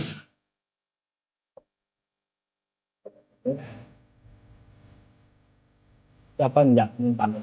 Ada nggak ketertiban kalau itu? Apa ya? Siapa yang ingin terakhir gitu? Siapa yang ingin masa depannya jauh lebih kita depan? Siapa yang ingin kami? Siapa yang ingin terakhir lebih? Siapa yang ingin masa depannya jauh lebih baik? Ada lagi nggak ada? Yang siap dapatkannya. Kita tingkat tadi. Pertanyaannya, apa yang siap seperti itu? Yang tahu yang benar-benar siap di dunia lagi hari ini dan tadi yang benar-benar kita lakukan. Masya Allah, teman-teman yang disayang Allah Subhanahu Wa Taala, benar-benar siap untuk menerima dinar, untuk memiliki dinar. Yuk, boleh ketikkan di kolom chatnya, boleh juga ya Masya Allah, confirm kepada para SBMR ya, yang ada di sekitarnya ataupun yang mau informasikan kelas ini, kelas pada malam hari ini. Kita segera miliki dinar ini dengan sebaik-baiknya. Atau mungkin bagi sahabat-sahabat filah yang memang sudah menjadi SBMR dan sebagainya, yuk semakin semangat lagi untuk kita syiar sunnah dinar ini menyelamatkan ekonomi umat, ya, memberdayakan kaum muslim itu semakin lebih berjaya dan berdaya lagi. Dan bagi teman-teman yang baru bergabung pada malam hari ini ataupun menyimak ya video ini, ya, yang ingin ya bergabung untuk memiliki dinar, ya boleh nanti confirm ke kami di 083862022999. Nanti ya saya ketikkan di kolom chat, nanti akan kita bantu ya sampaikan ada SBMR terdekat dengan wilayahnya masing-masing, ya, SBMR binaan kami. Kami sebagai wakil resmi membina para SBMR, maka nanti akan kami sampaikan ya lokasi, rumah, kontak dari SBMR terdekat dari rumah masing-masing sahabat villa semua yang menyimak materi ini. Sehingga nanti bisa dilanjutkan, bisa langsung ya dan biadin di lokasi dengan para SBMR terbaik kami, SBMR yang amanah tentunya, yang sangat luar biasa. Nah, bagi sahabat-sahabat villa yang mungkin ingin bukan sekedar saya ingin menabung untuk diri saya sendiri deh gitu, tapi saya juga pingin banget untuk bisa juga ikut syiar dong gitu, ikut menjadi reseller, boleh juga teman-teman. Bagi yang ingin benar-benar untuk serius ya bergabung ya di syiar sunnah dinar KR ini, boleh ya saya ketikkan di kolom komentar, di kolom chat, nanti boleh diklik linknya. Nanti teman-teman juga bisa bergabung untuk syiar ini lebih luar biasa lagi, lebih fantastis lagi. Kita juga mendapatkan keuntungan yang luar biasa, bukan dari sekedar kita menabung untuk diri sendiri, tapi juga mendapatkan pahala ketika ikut mensyiarkannya, juga mendapatkan keuntungan juga dari kita ikut menjual dinar KR yang luar biasa ini. Ya boleh diklik ya di link yang kami bagikan di mrba.academy/ ya atau garing WR483. Nah, terima kasih sahabat-sahabat filah, sahabat surga yang disayang Allah Subhanahu wa taala. Kekayaan sejati itu bukan terletak pada seberapa banyak sih sejatinya harta yang kita kumpulkan, tapi pada seberapa bijak kita benar-benar menjaganya agar terus ya bertumbuh nilainya. Dan salah satu solusinya adalah dengan dinar KR ini. Kita bisa amanah, bisa menjaga titipan yang Allah hadirkan kepada kita itu benar-benar bisa semakin manfaat untuk kita. Ya, bisa semakin manfaat untuk kita. Terima kasih sahabat-sahabat villa, sahabat surga yang disayang Allah Subhanahu wa taala. Kami cukupkan kelas kita pada malam hari ini. Sampai jumpa di kelas-kelas selanjutnya. Pastikan sahabat-sahabat villa ya, cek di kolom komentar. Kita bisa terus terhubung, bisa terus maksimal untuk ya semakin bermanfaat untuk orang-orang di sekitar kita. Barakallahu fikum, litaufiq wal hidayah wa ridha wal inayah. Kita tutup dengan doa kafaratul majelis bersama-sama ya teman-teman semuanya. Subhanakallahumma wa bihamdika asyhadu an la ilaha illa anta astaghfiruka wa atubu ilaik. Terima kasih, sampai jumpa di kelas-kelas kita selanjutnya. Billahi taufiq wal hidayah wa ridha wal inayah. Assalamualaikum warahmatullahi wabarakatuh.